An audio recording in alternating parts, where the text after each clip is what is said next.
अस्सलाम वालेकुम dear student. आज हमने viscous fluid dynamics mean fluid mechanics 2 का नेक्स्ट टॉपिक स्टार्ट करना है। नेक्स्ट टॉपिक स्टार्ट करने से पहले आप तमाम स्टूडेंट से मेरी रिक्वेस्ट है कि प्लीज़ मेरे चैनल को सब्सक्राइब करें और मेरी वीडियो को लाइक और शेयर ज़रूर करें। जो आज हमने टॉपिक स्टार्ट करना है वो हम पास है नार्वेस के Stokes equation of motion for a compressible viscous fluid. हमने नेवियर स्टोक्स इक्वेशन को डिस्कस करना है फॉर कंप्रेसिबल विस्कस फ्लूइड के लिए। तो इसकी लॉन्ग क्वेश्चन हमारे पास वेरी इंपॉर्टेंट, ये पास लॉन्ग क्वेश्चन है, तो इसको आप लोगों ने अच्छे से देखना है। तो सबसे पहले ये हमारे पास है The Navier-Stokes equation are derived by the Newton law of the motion, which states that the rate of change of linear momentum of the body is equal to the sum of the all external forces act on a body। हमें बोला गया है कि जो Navier-Stokes equation है वो depend करती है ड्राइव, हम जो Navier-Stokes इक्वेशन है उसको ड्राइव करने के लिए न्यूटन सेकंड लॉ की मोशन से उसको ड्राइव करते हैं।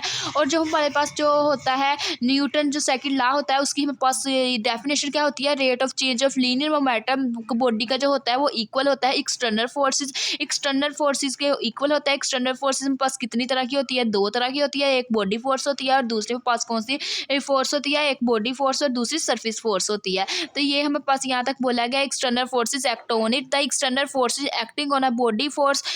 उसके बाद हमें बोला गया कि जो हमने ये कह दिया कि एक्सटर्नल फोर्स में पता दो तरह की होती है। जो एक्सटर्नल फोर्स की जो फर्स्ट है वो पास बॉडी फोर्स होती है। बॉडी फोर्स हमारे पास लाइक वर्क करती है ग्रेविटेशनल फोर्स, और उसके साथ साथ पास कौन सी फोर्स वर्क करती है, ग्रेविटेशनल। और जो पास आती है नेक्स्ट उसकी सेकंड एक्सटर्नल फोर्स की टाइप होती है वो हमारे पास सरफेस फोर्स होती है। जो सरफेस फोर्स होती है वो हमारे पास कितनी तरह की, हमारे पास यहाँ पे बोला गया surface force act on a body of the viscous fluid are of two types.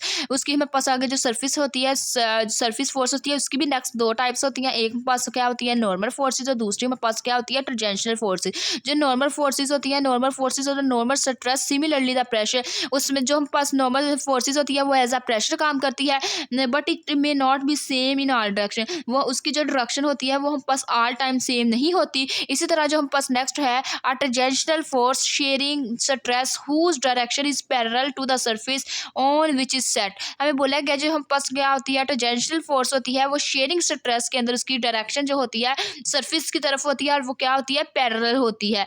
Parallel होने की वजह से ये हमारे पास क्या कहलाती है सरफेस फोर्सेस की टाइप्स कहलाती हैं। उसके बाद नेक्स्ट हमें बोला गया है, हमने लेस डायग्राम है एक ड्रा की, इसके 3 एक्सिस एंड 3 एक्सिस के अंदर एक सर्कल हमारे पास एग्जिस्ट कर रहा है। सर्कल एग्जिस्ट करने के उसको हमने कह दिया एस, और ये हमने कह दिया ये पास E1 है, ये E2 हेड है, E3 हेड है, ये इसका ओरिजिन है, इसको X1 कह दिया, एक्सिस X2 एक्सिस कह दिया, X3 एक्सिस कह दिया।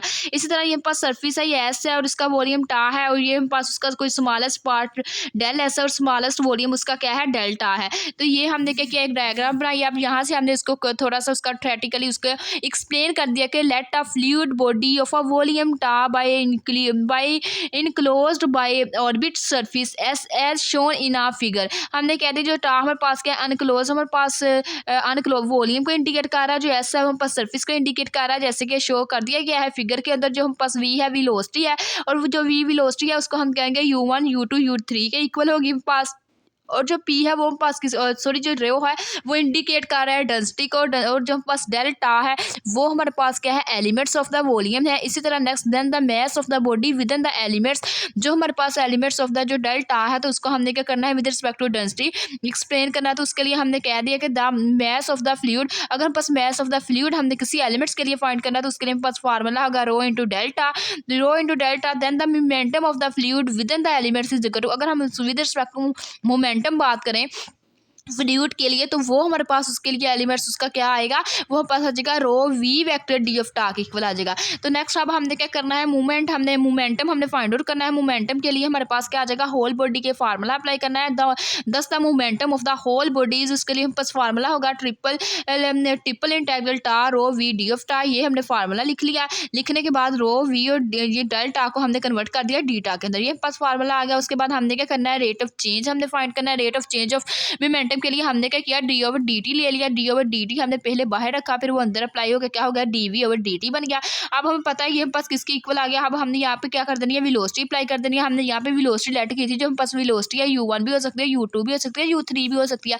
इसी की हेल्प से हमने क्या कर दिया, triple integral tau rho is equal to d u i over D t is equal to e i head और डी ऑफ टा। तो इसको ये हमने क्या कर दिया, इक्वेशन नंबर 1 का नाम दिया। इक्वेशन नंबर 1 का नाम देने के बाद नेक्स्ट हमने ये कर लिया, rate of change of linear momentum find out कर लिया। Rate of change of linear momentum आपने फाइंड आउट करने के बाद नेक्स्ट हमारे पास 2 स्टेप और थे कि उसकी हमने एक्सटर्नल फोर्सेस चेक करी थी। एक्सटर्नल फोर्स के पास 2 हम पास टाइप होती है, पहले हम बॉडी फोर्स चेक करेंगे, नेक्स्ट हम देखेंगे सरफेस फोर्स को हम कैसे फाइंड करेंगे, फिर इनका सम ले लेंगे, सम लेने से वो एक्सटर्नल फोर्स आ जाएगी। सिमिलरली हमने कह दिया कि let F is equal to F1 F2 and F3 be the body forces acting पर unit mass, then the body forces on the volume elements is equal to F rho del of tau. Thus हमने कहते हैं कि जो पास force है उसको हम कह सकते हैं वो पास F1 F2 F3 हो सकती है। बॉडी फोर्स हमारे पास पर यूनिट मास की रिस्पेक्ट से हम पास एग्जिस्ट करती है, उसके अंदर उसका मास पाया जाता है। और जो बॉडी फोर्स होती है उसके जो हमारे पास एलिमेंट्स आ जाएंगे वो हम पास उसका फार्मूला क्या आ जाएगा, F vector is equal to rho density and पास क्या आ जाएगा, उसके एलिमेंट्स वॉल्यूम के एलिमेंट्स आ जाएंगे। तो इसका बॉडी फोर्स का हमने क्या करना है, इन द होल सिस्टम इसका फार्मूला लिखना है। होल सिस्टम में फार्मूला लिखने के लिए ट्रिपल इंटीग्रल टा रो पर हम पास आ गया, डी टा यूज हुआ, डी टा की वजह से यहाँ पे पास क्या आया, ट्रिपल इंटीग्रल आया। अगर बस टा का नजदीक ना होता एस होता तो पास डबल इंटीग्रल आता सरफेस के रिस्पेक्ट से। तो ये हम पास आ गया triple integral tau row F vector D of टा के इक्वल आ गया। उसके बाद हमने क्या कर दिया, इसके ऊपर विद रिस्पेक्ट टू हमने ई I J head J head की हमने रिस्पेक्ट से इसको हमने अरेंज कर देना। हमने कहा ट्रिपल इंटीग्रल टा रो एफ आई, और इसी तरह हमने डी टा को क्या कह दिया, जो आई हेड और डी ऑफ टा, इसको हमने इक्वेशन नंबर 2 का नाम दिया। अब हमने नेक्स्ट क्या करना है, सरफेस फोर्स फाइंड करनी है। सरफेस फोर्स फाइंड आउट करने के लिए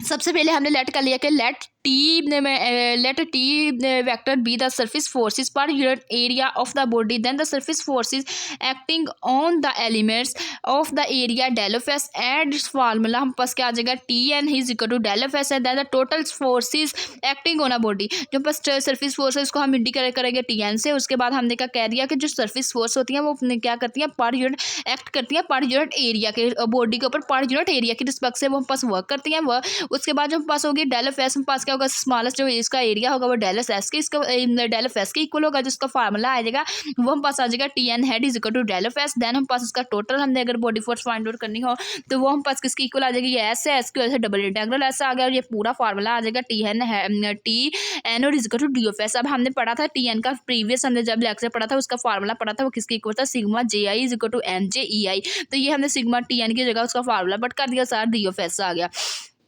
उसके बाद हमने क्या किया, इसको डाइवर्जेंस थ्योरम में हमने कन्वर्ट कर दिया, डबल इंटीग्रल को ट्रिपल इंटीग्रल में कन्वर्ट कर दिया। तो उसके लिए हमने क्या किया, तो ये उसके लिए हमारे पास ये फार्मूला क्या बन के आ गया, सिग्मा आई जे ई जे हम पास वैसे ही, और ये हम पास डी ऑफ टा वैसे ही, जो हम पास ये डायरेक्शन का N unit factor E I unit factor है उसको हमने लिख दिया पार्शियल और पार्शियल एक्स जे, और साथ में पास सिग्मा जे आई वैसे ही आ गया, ई आई वैसे आ गया और डी ऑफ टा वैसे आ गया, एन के फार्मूला हमने यहाँ पे अप्लाई कर दिया। तो ये हमारे पास किस में कन्वर्ट हो गया, गाजी डाइवर्जेंस थ्योरम में कन्वर्ट हो गया। इसको हमने इक्वेशन नंबर 3 का नाम दे दिया। इक्वेशन नंबर 3 का नाम देने के बाद अब हमारे पास सरफेस और बॉडी फोर्स दोनों फोर्सेस आ गई हैं। तो नेक्स्ट हमने क्या करना है, न्यूटन लॉ का फार्मूला अप्लाई करना है। हमने कहा न्यूटन सेकंड लॉ हमारे पास क्या कहता है, जो न्यूटन सेकंड लॉ होता है इक्वेशन वो हम पास क्या कहती है, वो हमारे पास होती है कि जो हम पास rate of change of linear momentum है वो किसके इक्वल होता है, एक्सटर्नल फोर्सेस के सम के इक्वल होता है। एक्सटर्नल फोर्स हम पास क्या होती है, बॉडी फोर्सेस प्लस हम पास कौन सी फोर्सेस होती है, सरफेस फोर्सेस। जो हम पास लीनियर मोमेंटम का फार्मूला आया इक्वेशन 1 उसको इक्वल रख दिया इक्वेशन 2 प्लस इक्वेशन 3 के,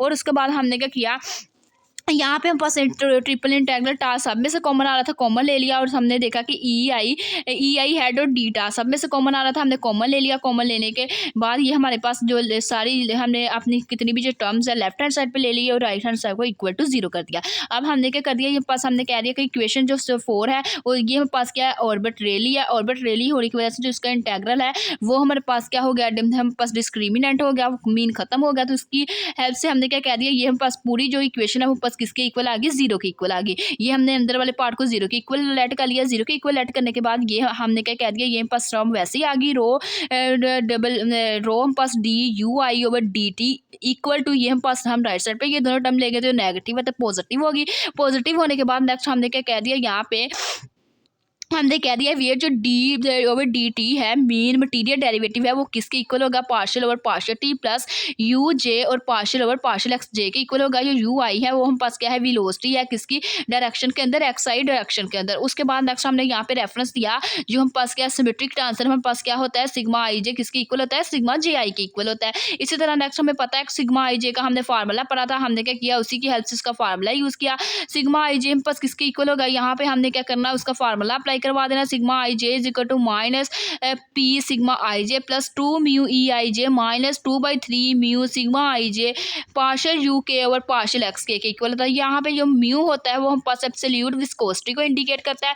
अब हमने क्या करना है, सिग्मा आई जी की जगह इसकी वैल्यू को पुट कर दिया, पुट करने के बाद इसको हमने क्या कर दिया, हर टर्म्स के साथ अलग अलग हमने इसको लिख दिया, सेपरेट सेपरेट लिखने के बाद हमने क्या यहाँ पे इसको सेपरेट सेपरेट लिख दिया। लिखने के बाद अब हमने क्या किया, ये वाली टर्म्स हमने लेट कर ली कि ये वाली जो हम पास टर्म है इसमें हमने सबसे पहले क्या कर दिया, आई इज इक्वल टू 1 पुट कर दिया तो ये हम पास टर्म आ गई। फिर हमने क्या कर दिया, इसके अंदर आई इज इक्वल टू 2 पुट कर दिया तो ये पास टर्म आ गई।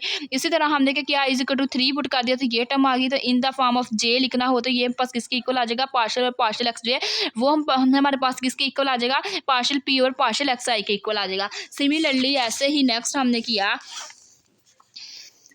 ये, उसके बाद हमने क्या लिया कि अगर हम सिग्मा और सिग्मा एक्स जे लिखें वो हम पास किसके इक्वल आ जाएगा, वो हम पास इक्वल होगा mu partial I J partial you के म्यू के over partial x K equal होगा, पार्शियल और partial x I into mu into partial you के over partial x K equal होगा। और ये हमें पता है कि ई आई जे का हमने यहाँ पे फार्मूला अप्लाई करवा दिया जो हमने पीछे पढ़ा था। ई आई जे हमारे पास इक्वल है 1/2 is equal to partial u i over partial x j plus partial u j over partial x i. ये हमने सारी टर्म्स ये जितने भी हम पास आई हैं सारी हमने क्या कर दी, इक्वेशन नंबर 9 के अंदर पुट कर दी। इक्वेशन नंबर 9 के अंदर पुट करने के बाद हमने क्या कर लिया, इसको सोल्व किया। सोल्व करने से यहाँ से हमारे पास क्या आ गया, इसका आंसर आ गया। इसको हमने सारी टर्म्स को सोल्व किया, सोल्व करने से यहाँ पे हम पास जो टर्म्स आई फाइनली हम पास जो आ गई नेवियर-स्टोक्स इक्वेशन, उसकी हम पास टर्म आ गई rho d u over D t is equal to rho f i minus partial p over partial x i plus partial और partial x j into mu partial u i और partial x j plus partial u j और partial x i minus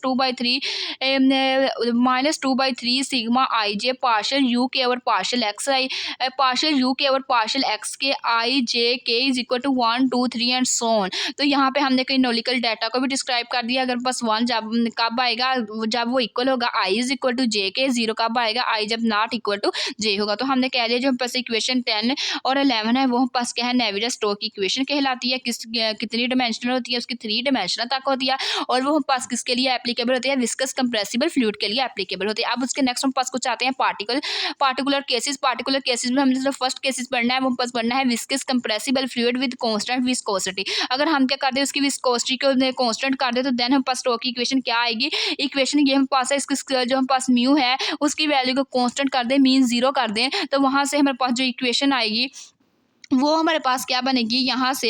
तो ये हमारे पास equation है पूरी, इस equation को हमने क्या कर दिया, पार्शियल एक्स का ये सारे ये हमारे पास म्यू है तो म्यू के ऊपर हमने ये भी हम पास म्यू वाली टर्म है क्योंकि हम पास म्यू कांस्टेंट है, ये भी हम पास म्यू की टर्म है, यहाँ पे भी एक म्यू की टर्म है। इनको हमने क्या कर दिया, इसका एलसीएम लिया, एलसीएम लेने से ये हम पास किस में कन्वर्ट हो गया, 1/3 के अंदर कन्वर्ट हो गया। तो ये हमारे पास क्या हो गया, हमने यहाँ पे पुट कर दिया। असल में जिधर जिधर आई है उधर के पुट किया, जिधर आई की जगह हमने के पुट किया तो ये हम बस 2 टर्म्स ऐसी बन गई जो हम पास सेम आ रही थी, सेम आने की वजह से उसका एलसीएम लिया तो यहाँ से हमारे पास कांस्टेंट विस्कोसिटी की रिस्पेक्ट से उसकी इक्वेशन आ गई। सिमिलरली ऐसे ही हमने विस्कस इनकम्प्रेसिबल के लिए करना था, विस्कस इनकम्प्रेसिबल के लिए इनकम्प्रेसिबल फ्लूइड जो होता है वो क्या होता है, जिसका हम पास del dot v is equal to 0 के इक्वल आता है। इक्वेशन 10 के अंदर जिधर डेल डॉट वी आ रहा है उसका जो फार्मूला बन रहा है उसको हमने क्या कर दिया, इक्वल टू 0 कर दिया। जब हमने इसकी इक्वेशन के अंदर इक्वल टू 0 पुट कर दिया तो यहाँ पे हमारे पास जो इसका रिजल्ट है वो हम पास कौन सी टर्म बच गई, एक हमारे पास डेल जो हम पास डेल डॉट वी करने 0 करने से ये हम पास सिर्फ ये हम पास इक्वेशन बच गई, ये हम पास आ गया इसका केस नंबर 2।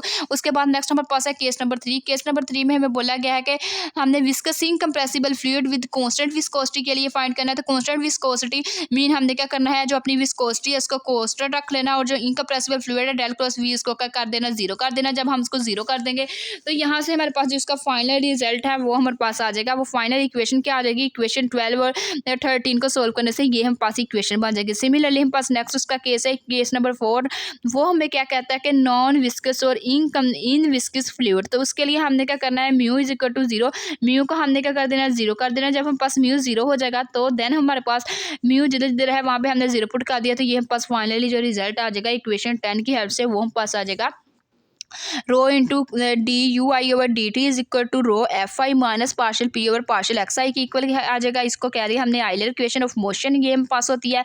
असल में इसको Euler equation of the motion कहते हैं। और ये पास यहाँ पे हमने बता दिया कि इनकम्प्रेसिबल और हमारे पास कंप्रेसिबल फ्लूइड दोनों के लिए एप्लीकेबल होती है। अगर हम पास इनकम्प्रेसिबल फ्लो की बात करें तो इसमें हमारे पास मैस डेंसिटी जो रो होता है वो हम पास कॉन्स्टेंट होता है। अगर हम कंप्रेसिबल के लिए बात करें तो उसका जो मैस डेंसिटी रो होता है वो हमारे पास क्या होता है, वो हम पास इन जनरल जो फंक्शन होता है प्रेशर और टेम्परेचर का फंक्शन कहलाता है। तो ये हमारे पास आज की वीडियो थी। अगर आप लोगों को मेरा आज का वीडियो लेक्चर पसंद आए तो प्लीज़ मेरे चैनल को सब्सक्राइब करें, मेरी वीडियो को लाइक करें, शेयर करें। Thanks for watching. अल्लाह हाफिज़।